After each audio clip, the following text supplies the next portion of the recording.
El espacio no está ni mucho menos vacío. En él flotan innumerables restos de la creación del sistema solar.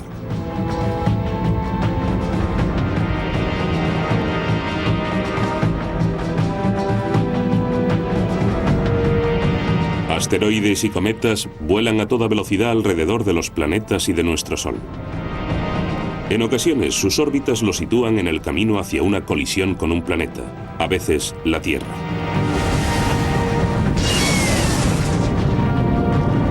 La energía del impacto es aterradora.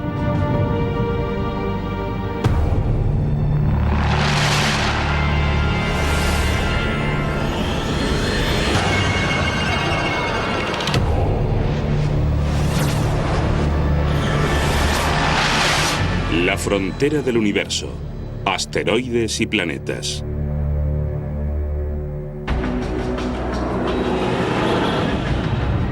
Incontables asteroides y cometas han caído sobre nuestro planeta desde el nacimiento del sistema solar.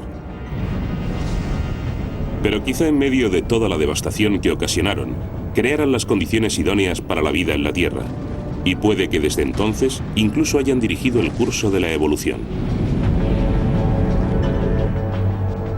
Para comprender a estos esquivos objetos, los científicos están enviando una flota de sondas espaciales cuya misión es interceptarlos e incluso aterrizar sobre ellos.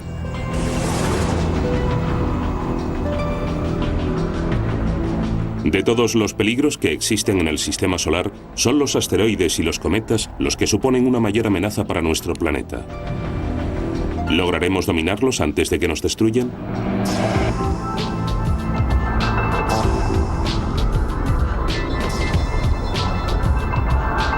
Algunos astrónomos han asumido la misión de dar caza a asteroides que orbitan cerca de nuestro planeta. Y hoy habrá uno nuevo en el punto de mira de este cazador de asteroides. Todo lo relacionado con el espacio posee un gran interés, pero los asteroides son los mundos más cercanos al nuestro, son nuestros vecinos. Aquellos que están unidos a nuestro destino. Steve Ostro es uno de los astrónomos de radar más importantes del mundo. Ha venido a Arecibo, Puerto Rico, para usar el radiotelescopio más potente del planeta. Esta antena de 304 metros de diámetro, construida en una depresión natural del terreno, es la más grande de la Tierra.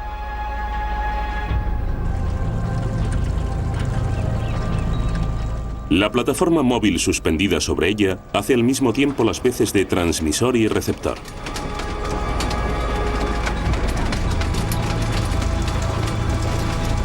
La antena de Arecibo puede usarse como un gigantesco cañón dirigido por radar.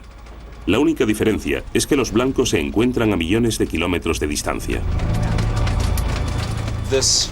Esta antena nos proporciona más datos respecto a los asteroides que cualquier otro instrumento que haya sobre la faz de la Tierra. Hoy buscaremos un asteroide situado a 5 millones de kilómetros de aquí y mediremos la distancia hasta el objeto con un margen de error de unos 10 metros. La antena gigante enviará una serie de señales de radar de 1 millón de vatios hasta un diminuto punto situado en el espacio. Medio minuto después, el asteroide devolverá un débil eco y se habrá producido el primer contacto.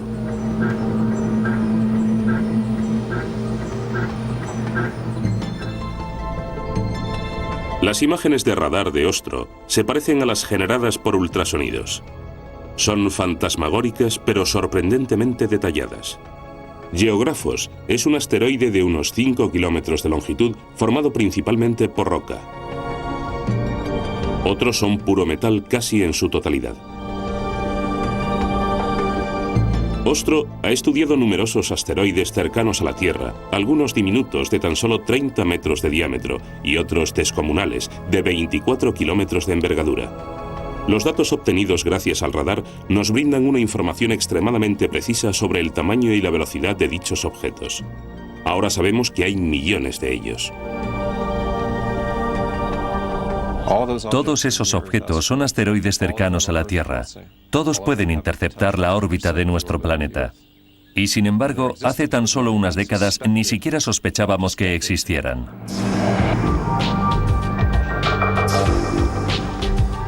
El primer asteroide se identificó en Palermo, Sicilia, hace 200 años.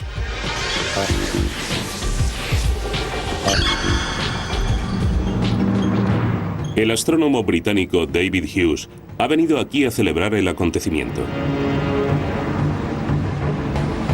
Su destino es el antiguo observatorio situado en el techo del Palacio Real, un monumento de gran relevancia en la historia de nuestra comprensión del sistema solar. En el siglo XVIII, este telescopio, el Ramsden Circle, se consideraba un instrumento altamente vanguardista. Es un instrumento de gran precisión y por aquel entonces, sin lugar a dudas, contaba con una tecnología puntera. Merecía la pena recorrer grandes distancias para mirar por este telescopio solo por su propia belleza. Este mismo telescopio cambiaría por siempre el mapa de nuestro sistema solar. Los astrónomos sospechaban que entre Marte y Júpiter había un planeta que no lograban ver. Entonces, el 1 de enero de 1801, el astrónomo italiano Giuseppe Piazzi descubrió por accidente un nuevo cuerpo celeste. Mientras elaboraba un catálogo de estrellas y comprobaba las posiciones de las que formaban la constelación de Tauro, Piazzi encontró lo que pensó era un nuevo astro.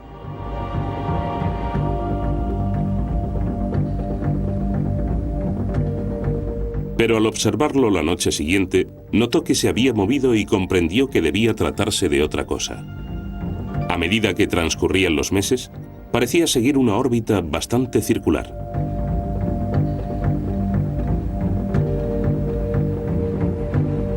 Piazzi anunció que había encontrado el planeta que faltaba y le dio el nombre de Ceres, por la diosa romana de Sicilia.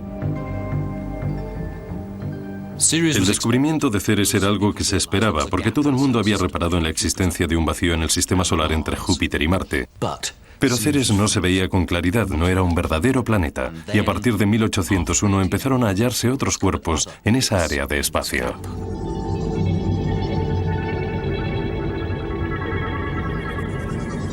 Lo que Piazzi había descubierto era un asteroide, un descomunal pedazo de materia sobrante del nacimiento de nuestro sistema solar, con una extensión de 800 kilómetros. Cuando nació, nuestro Sol estaba rodeado por un disco de espeso gas y polvo que giraba en espiral. El polvo se fue acumulando hasta formar los planetas rocosos interiores. Pero el material que quedó entre Marte y Júpiter no dio lugar a un planeta y permaneció allí en forma de fragmentos. Había masa suficiente para producir un planeta rocoso similar a la Tierra, pero 4 veces más grande. Sin embargo, durante este proceso de crecimiento, Júpiter alteró los pedazos y estos, en lugar de unirse para formar algo mayor, empezaron a chocar entre sí. Por eso lo que vemos ahora en esa zona entre Júpiter y Marte es un enorme conjunto de fragmentos, lo que se denomina cinturón de asteroides.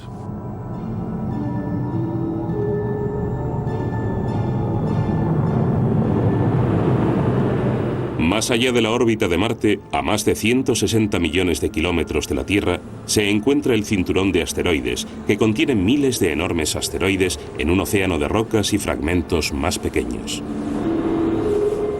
Hasta no hace mucho, pocos científicos imaginaban que un objeto que flotara ahí fuera hubiera podido situarse a una distancia tan asombrosa de nuestro planeta.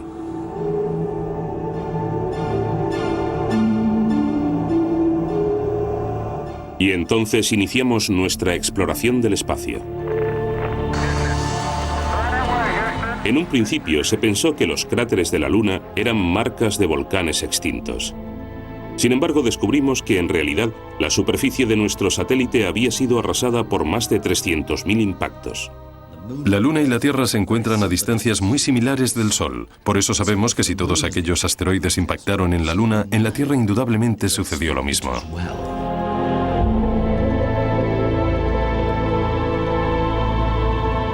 Eso se debe a que el cinturón de asteroides es inestable.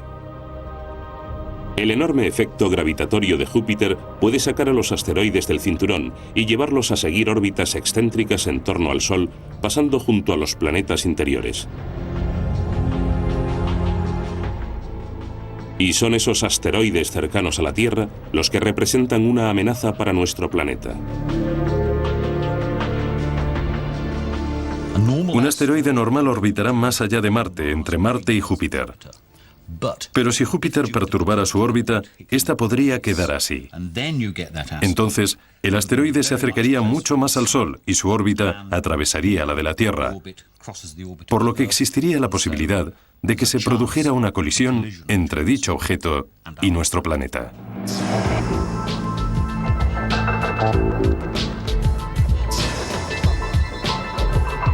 En estos momentos resulta difícil encontrar pruebas de impactos en la Tierra, pues su superficie ha estado sometida a la erosión durante milenios y su forma ha cambiado notablemente en ese tiempo.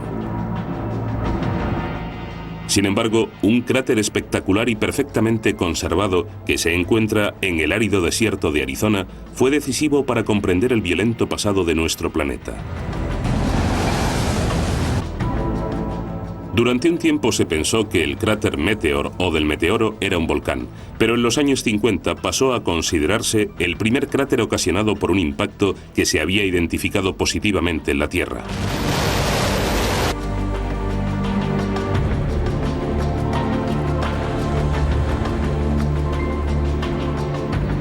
El geólogo Jay Melosh ha reconstruido lo que sucedió exactamente hace 50.000 años cuando un pequeño asteroide metálico de 36 metros de diámetro chocó contra la superficie.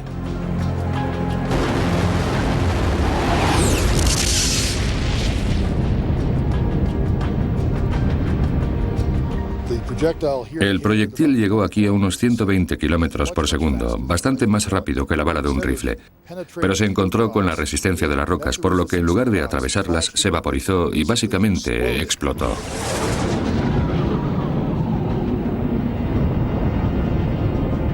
Con la energía de una bomba nuclear de 20 megatones, el asteroide excavó un cráter 2000 veces mayor que su propio tamaño y se vaporizó casi por completo.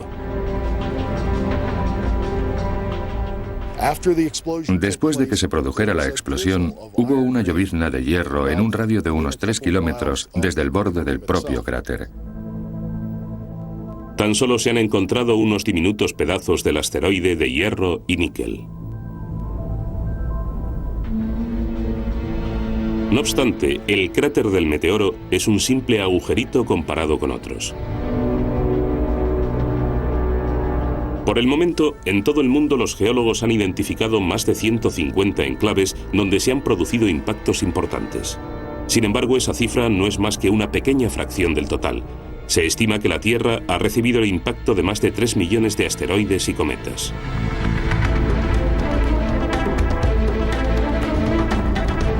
Gracias a una hábil labor de investigación, han salido a la luz varios cráteres ocultos, algunos de los cuales son verdaderos monstruos, testimonios de impactos cuyas repercusiones debieron afectar a todo el planeta.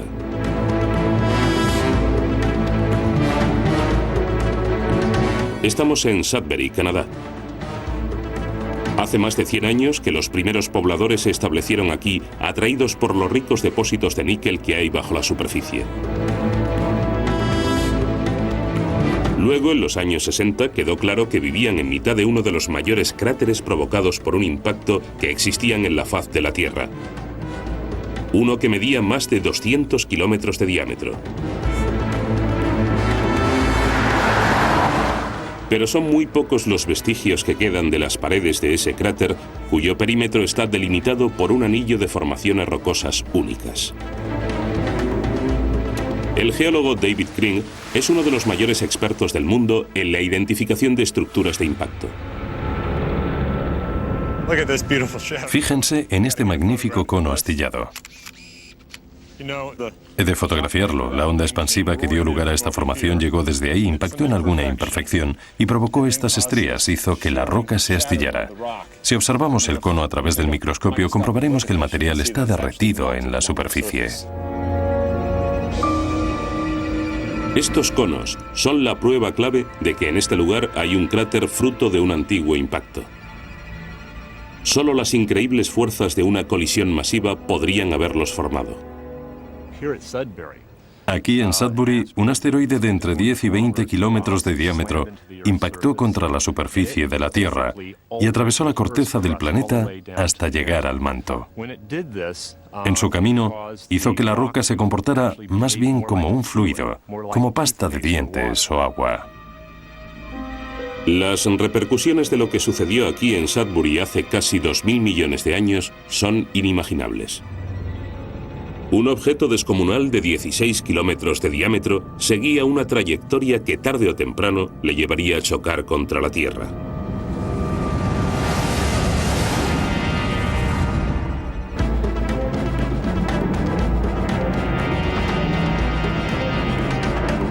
El inmenso asteroide pasó junto a la Luna a 112.000 kilómetros por hora. Tardó tan solo 3 horas en llegar a la Tierra. Y 3 segundos en abrirse paso a través de la atmósfera.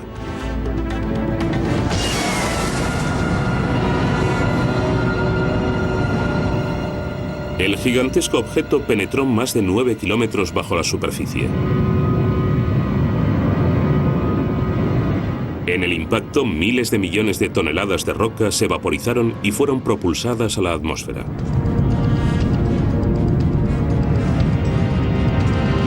Las ondas expansivas azotaron todo el planeta y generaron vientos de 1.600 kilómetros por hora.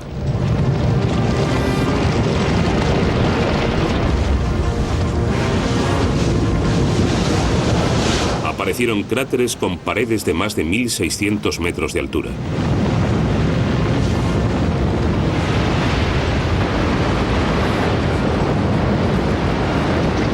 Gigantescas olas sísmicas que se originaron en el núcleo hicieron que la lava derretida saliera a borbotones a través de la corteza de la Tierra. Millones de toneladas de roca cayeron nuevamente desde el cielo, creando una plataforma plana en la parte superior del cráter.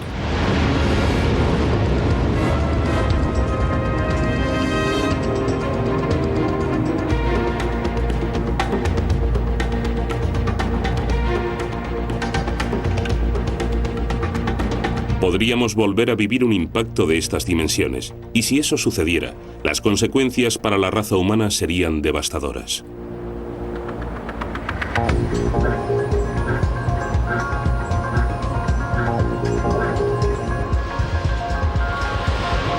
Los observatorios de todo el mundo están en alerta y escudriñan los cielos en busca de objetos capaces de ocasionar más daños.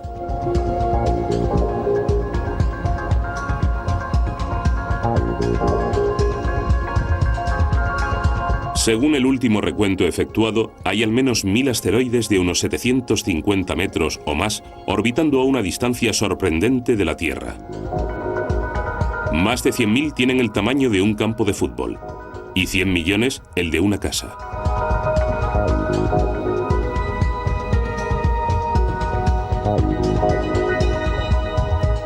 Si pudiéramos ver todos los asteroides, que son lo bastante grandes como para destruir una ciudad entera, su número superaría con creces al de estrellas visibles.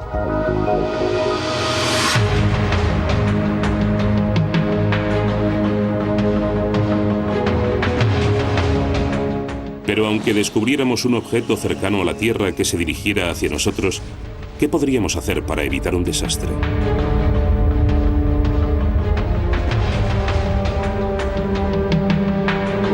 No existe iniciativa internacional alguna orientada a proteger a la Tierra de la catástrofe de un impacto procedente del espacio.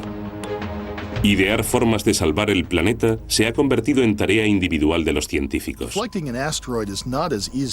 Desviar un asteroide de su trayectoria no es tan sencillo como puede parecer. Uno de los medios de conseguirlo, en el que más gente piensa, es una explosión nuclear.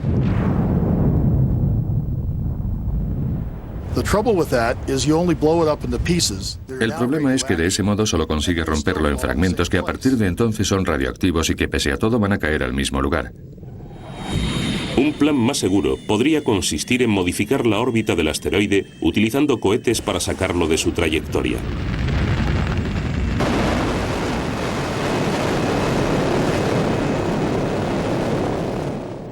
O remolcarlo con velas solares impulsadas por la radiación del astro rey.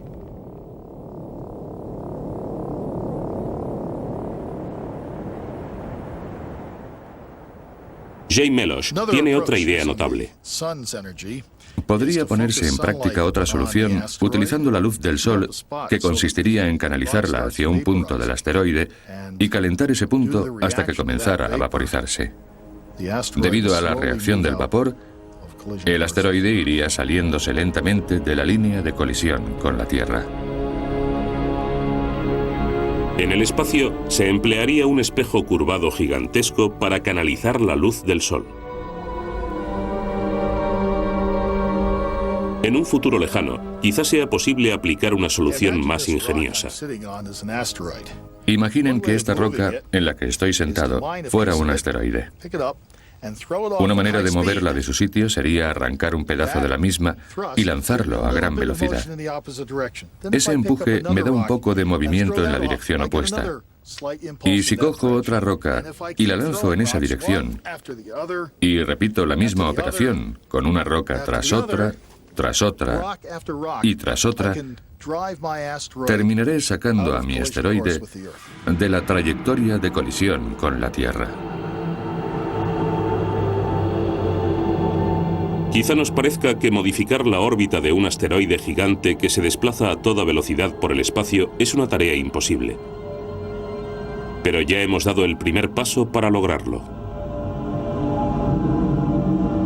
Nuestra exploración de los asteroides cercanos a la Tierra comenzó en 1996 con el lanzamiento de una misión espacial muy particular.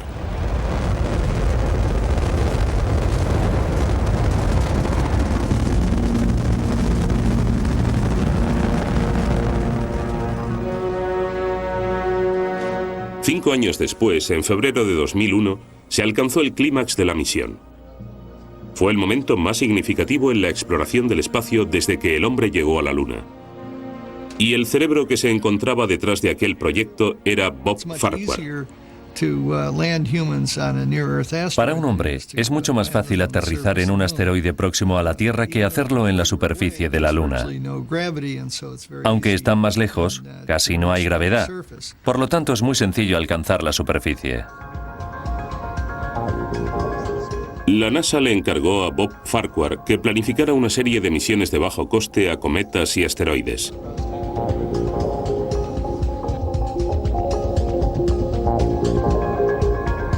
Para aquel encuentro concertado en un asteroide, su sonda fue cobrando velocidad a lo largo de su viaje alrededor de la Tierra gracias a las ingeniosas órbitas del tirón gravitacional.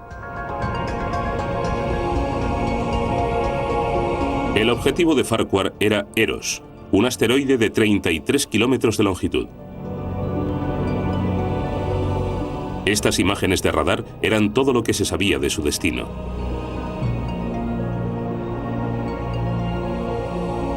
En febrero de 2000, por fin la sonda comenzó a orbitar alrededor del Eros. Durante el siguiente año transmitió más de 1 millón de imágenes de alta resolución.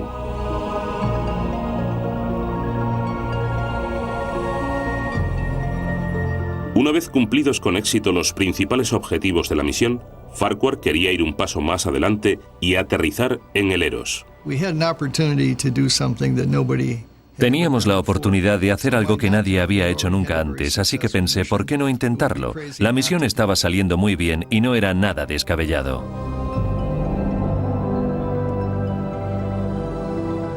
Farquhar estaba intentando realizar una maniobra para la que su nave no había sido diseñada. El principal problema era que carecíamos de patas de aterrizaje.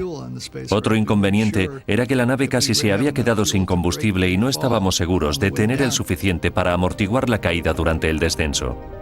El equipo esperaba registrar imágenes de alta resolución durante el descenso, aunque la sonda terminara estrellándose. Para fotografiar la superficie teníamos que bajar hasta un determinado punto en el que la cámara pudiera apuntar hacia abajo, la antena estuviera orientada hacia la Tierra y los paneles mirando al Sol. Y había que hacer esas tres cosas al mismo tiempo.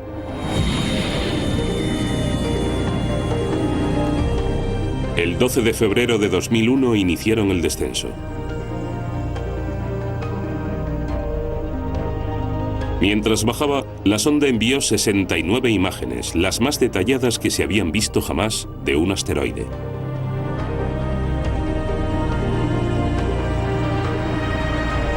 por fin aterrizó.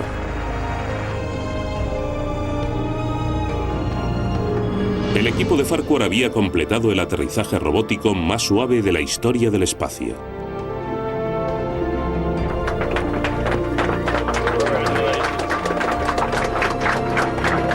El éxito que cosechó aquella misión nos permite albergar la esperanza de alcanzar un solitario asteroide y desviarlo de una trayectoria de colisión con la Tierra.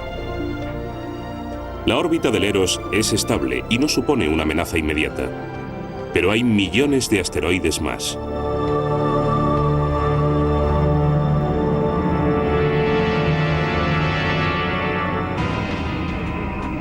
Los objetos que caen del espacio representan una amenaza continua para nosotros, algo que nos hacen tener presente día a día los pequeños asteroides llamados meteoritos que se queman al entrar en la atmósfera de la Tierra. Estos fragmentos fueron captados con una cámara en el cielo nocturno de Langley, Virginia, en los Estados Unidos. Este enorme meteorito pasó sobre las rocosas en 1972. Atravesó la atmósfera superior antes de rebotar y regresar al espacio. Si hubiera caído a Tierra, podría haber destruido un pueblo o una ciudad. Uno de los peores sucesos que nos recuerda los peligros a los que nos enfrentamos tuvo lugar en Tunguska, Siberia, en 1908. Un objeto de 60 metros de diámetro explotó a 8 kilómetros de nuestro planeta, asolando más de 1.600 kilómetros cuadrados. Puede que fuera un asteroide cercano a la Tierra o quizá un cometa. Aún no lo sabemos.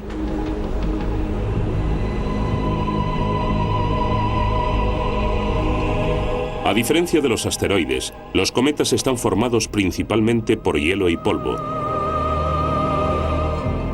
y anuncian su llegada de forma espectacular con un enorme rastro de vapor.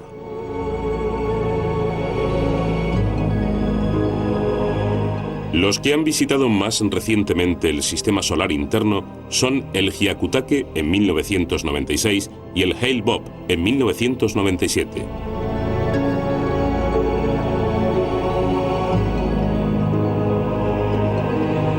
A lo largo de la historia hemos mirado a los cometas con miedo y respeto.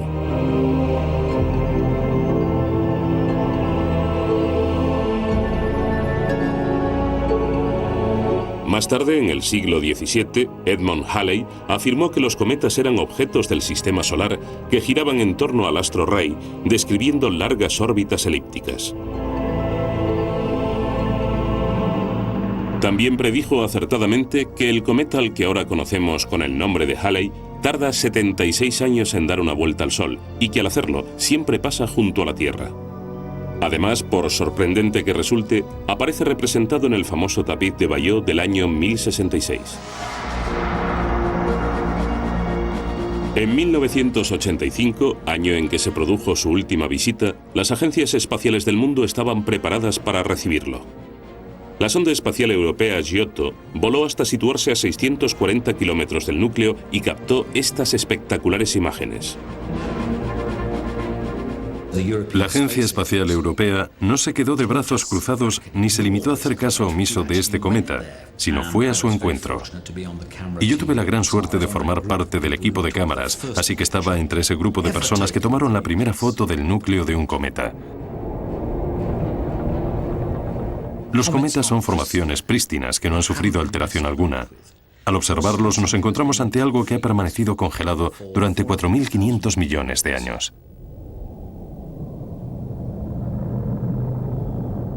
Los cometas, al igual que los asteroides, son restos de la formación del sistema solar.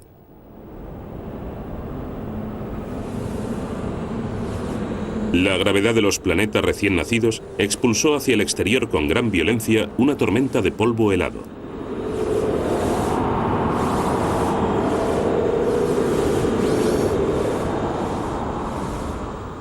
Más allá del sistema solar, hay una vasta nube de hielo que en estos momentos ocupa una extensión de 9,5 billones de kilómetros, una cuarta parte de la distancia que la separa de la siguiente estrella. Esta formación, conocida como nube Oort, envuelve todo nuestro sistema solar.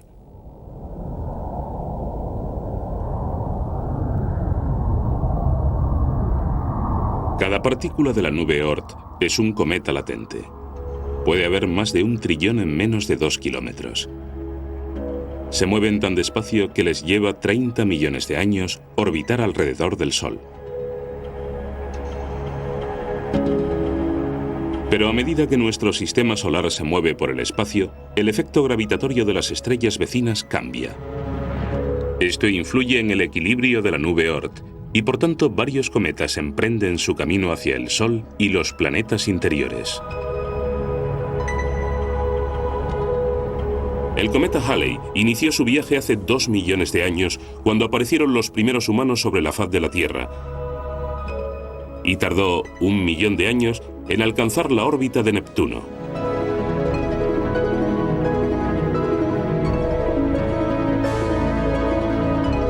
Ahí fuera aún era invisible. Un pedazo de hielo durmiente cubierto por una oscura capa de polvo y tierra. Entonces, lentamente, empezó a producirse una transformación. El calor del Sol bastó para derretir parte del hielo. Comenzaron a formarse grietas en su estructura y empezó a salir vapor y polvo del núcleo helado.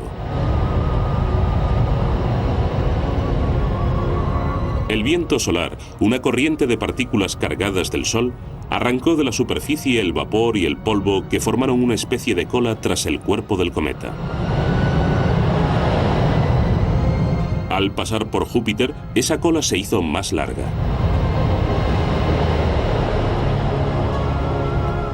Y para cuando pudo apreciarse a simple vista desde la Tierra, ya tenía varios millones de kilómetros de longitud. El cometa Halley seguirá orbitando alrededor del Sol hasta que se haya derretido todo el hielo. He calculado que le quedan unas 3.000 órbitas. Dentro de 1/4 de años, el cometa Halley habrá desaparecido. Todo lo que se podrá ver será la gran estela de polvo que describirá su órbita. Al girar en torno al Sol, la Tierra atraviesa la cola de varios cometas.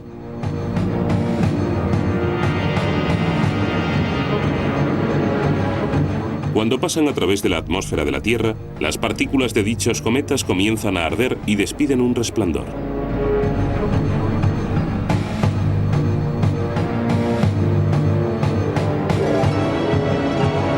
Algunas partículas cometarias sobreviven a su largo viaje por la atmósfera de la Tierra y llegan al suelo. Miles de toneladas de polvo cósmico alcanzan la superficie de nuestro planeta todos los años. Lo tocamos, lo ingerimos y lo respiramos todos los días. Y ahora parece que ese polvo podría haber desempeñado una función de notable importancia en los primeros momentos de la historia de la Tierra, en la creación de la vida. Nuestro planeta adquirió su forma hace más de 4.500 millones de años. Durante los 700 millones de años que siguieron, tanto la Tierra como la Luna hubieron de resistir el bombardeo de incontables asteroides y cometas. La joven Tierra era un entorno infernal en el que los frágiles ingredientes necesarios para dar lugar a la vida jamás podrían haber sobrevivido.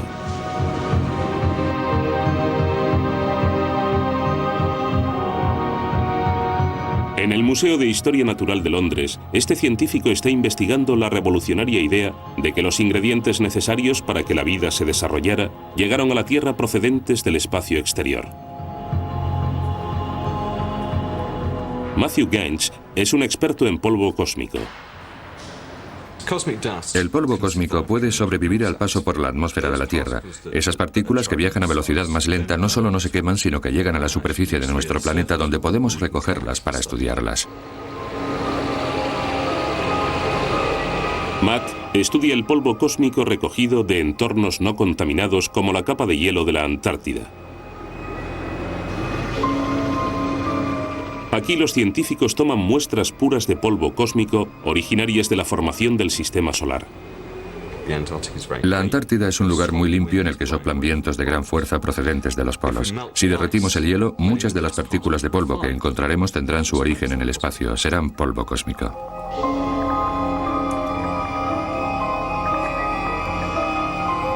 Con la ayuda de un microscopio electrónico, Matt puede examinar la estructura de dichas partículas aumentada 200.000 veces.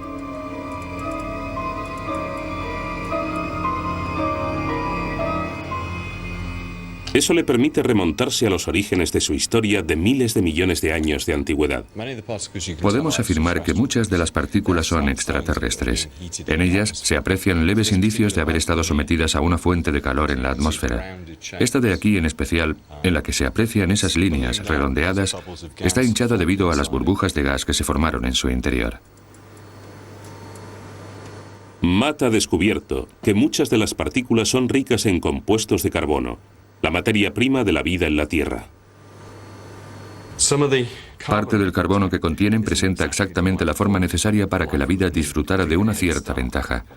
Tenemos moléculas complejas como los aminoácidos, que es frecuente hallar en las proteínas, y los ácidos básicos y azúcares habituales en el ADN. La imagen que comienza a perfilarse es la de que los bloques de construcción básicos de la vida pudieron originarse en el espacio interestelar.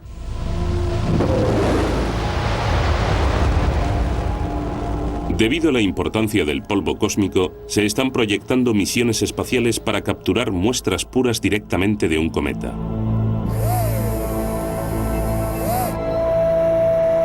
En 2004, la sonda espacial Stardust de la NASA intentará llegar al cometa Bild 2. La nave está especialmente diseñada para recoger polvo de la cola del cometa con el fin de traer a la Tierra muestras para su análisis. Pero si realmente el polvo cósmico aportó los ingredientes necesarios para que la vida floreciera en nuestro planeta, seguiremos estando ante un misterio. ¿Dónde, en medio de la violencia de la primera fase de la Tierra, lograron sobrevivir esos frágiles materiales?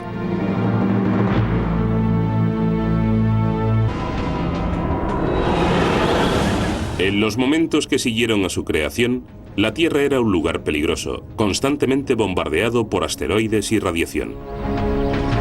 Nadie sabe cómo o dónde pudieron evolucionar las materias primas de la vida para dar lugar a las primeras células vivas primitivas.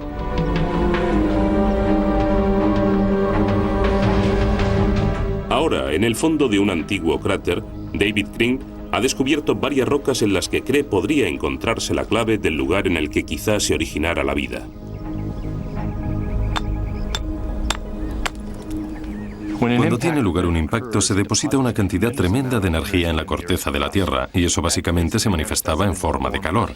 Ese calor hace que el agua y otros fluidos de la corteza terrestre circulen, y esos sistemas son exactamente la clase de sistemas en los que la química prebiótica puede evolucionar para crear vida. Y de hecho, en realidad, es la clase de entorno en el que las formas de vida más primitivas de la Tierra hubieran evolucionado. Estas fuentes hidrotermales habrían estado protegidas en profundas fisuras a salvo de la intensa radiación y de los bombardeos que tenían lugar en la superficie. Cuando se produce el impacto, se deposita una cantidad tremenda de energía en la corteza de la Tierra, que básicamente se manifiesta en forma de calor. Este calor hace que el agua y demás fluidos de la Tierra se modifiquen. Aquí podemos ver una veta que recorre la roca. Esta veta se formó cuando los fluidos atravesaron la roca y crearon esta textura como de encaje. Estos sistemas hidrotermales pueden sobrevivir de 100.000 a 1 millón de años, lo que le da a la vida una gran oportunidad para sobrevivir en esos sistemas.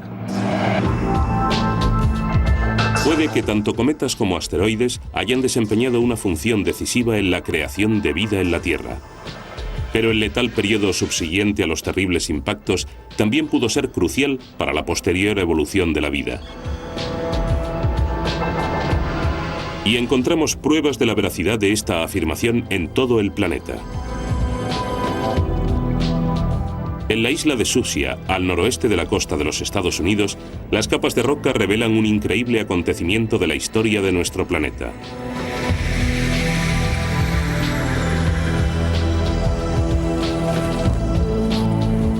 El astrónomo Don Brownlee ha venido aquí con el geólogo Peter Wall para comprobar los efectos de un gran impacto en las frágiles formas de vida de la Tierra.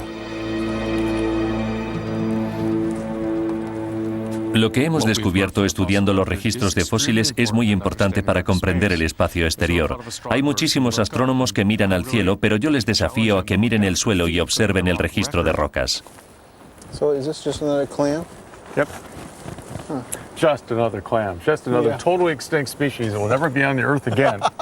That's right. But just another clam. That's right. En estos antiguos estratos de roca ricos en vida marina fósil, de repente desaparecen muchas de las especies, lo cual demuestra que tuvo lugar una extinción en masa. So how deep was the water? Just shallow water? Yeah, this is maybe 50 feet deep or less. In some places we have indications of it being intertidal. So this was a really rich environment community that's totally different than ours today. And it didn't gradually evolve into ours today. It was destroyed, and then ours comes back and picks up the pieces. So this isn't any sort of gradual process. This is bits of space, your stuff coming in, smashing the world, destroying 75% of the species, and leaving us a few dregs that evolve into what we have today. Sorry, Peter. You're done. This is fantastic. Ahora sabemos que el impacto que hizo desaparecer estas conchas tuvo consecuencias mucho más importantes. Destruyó la mayor parte de la vida que poblaba la Tierra, incluidos los dinosaurios.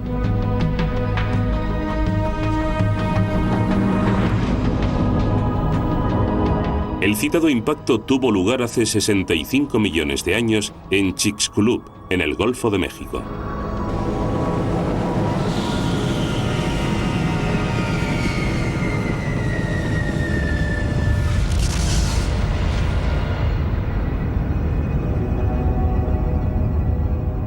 Miles de millones de toneladas de roca y polvo fueron proyectadas a la atmósfera.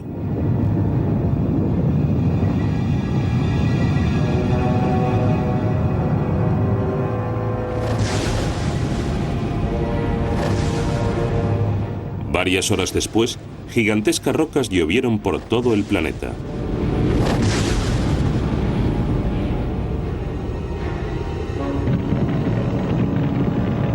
En cuestión de horas, ingentes incendios acabaron con la vegetación de la Tierra. La temperatura de la superficie aumentó cientos de grados. El humo se unió a las cenizas derivadas del impacto y ambos bloquearon el paso a la luz directa del sol durante años. Pronto las temperaturas cayeron en picado. Puesto que eran muy pocas las especies capaces de sobrevivir a este invierno cósmico, la evolución de la vida de repente tomó un nuevo rumbo.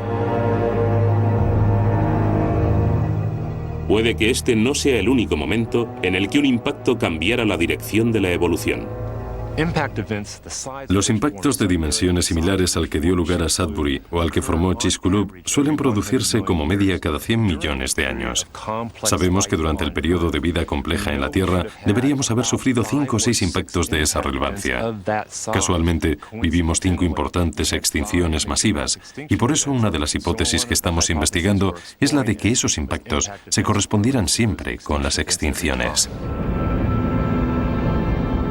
Los fósiles de criaturas exterminadas por las extinciones en masa de los últimos 500 millones de años pueden datarse gracias a los estratos de roca en los que fueron hallados. Si los geólogos logran hacer coincidir esas fechas con las de los grandes impactos, podremos afirmar con total seguridad que los asteroides y los cometas han sido algunos de los factores más importantes para la evolución de la vida. En el caso del impacto del Chicxulub, lo que sucedió fue que básicamente se eliminó a los dinosaurios y empezamos la era de los mamíferos, afortunadamente para nosotros, porque eso permitió que la especie humana pudiera evolucionar.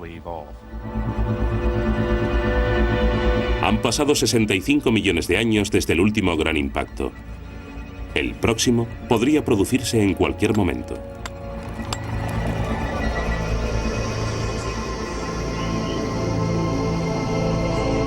Los astrónomos del Observatorio de Arecibo nos están ayudando a vigilar esa amenaza procedente del espacio y escudriñan los cielos para recabar más información sobre esos asesinos invisibles.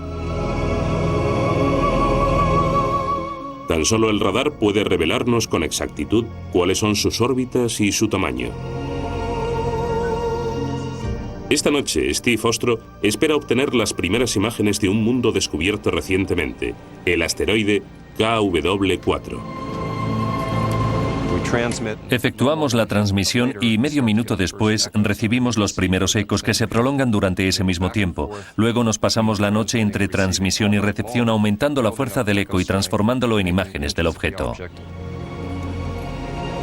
Pasados 5 minutos de la medianoche, Ostro y su equipo reciben su primer eco. Ahora llega el momento de descodificar los datos. A las 2 de la madrugada comienzan a aparecer las primeras imágenes del KW4. Vemos un objeto de tamaño considerable que rota a gran velocidad y también un objeto secundario, más pequeño, y que no gira tan rápido. Están en órbita el uno alrededor del otro. Es un sistema binario, un hallazgo sorprendente.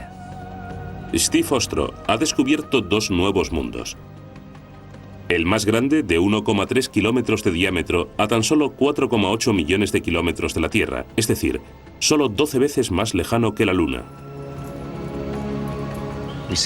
Vemos algo en la pantalla del ordenador y es una experiencia memorable emocionalmente, porque sabemos que en el futuro de la humanidad estos objetos van a jugar un papel decisivo.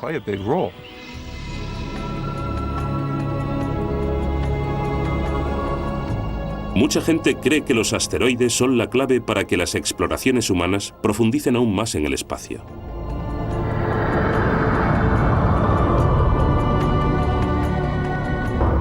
Podrían desplegarse comunidades de robots para explotar los ricos recursos. Luego seguirían los asentamientos humanos. Steve Ostro cree haber encontrado varios asteroides apropiados para ser colonizados. Hay razones muy positivas para ir a esos objetos y no son otras que sus recursos, los minerales de los que están hechos, en particular los minerales que permiten la vida, lo que realmente se reduce al agua. El agua es vital para que la fantasía de que el hombre viva en el espacio se haga realidad.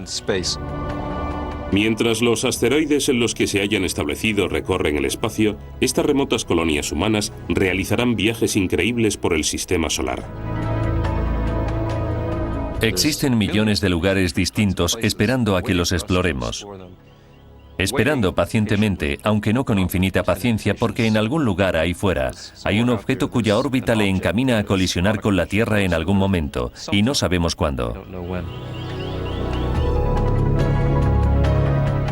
En cualquier caso, y aunque descubriéramos que un asteroide o un cometa se dirige a la Tierra, ¿estaríamos preparados para hacerle frente? ¿Podríamos evitar una colisión?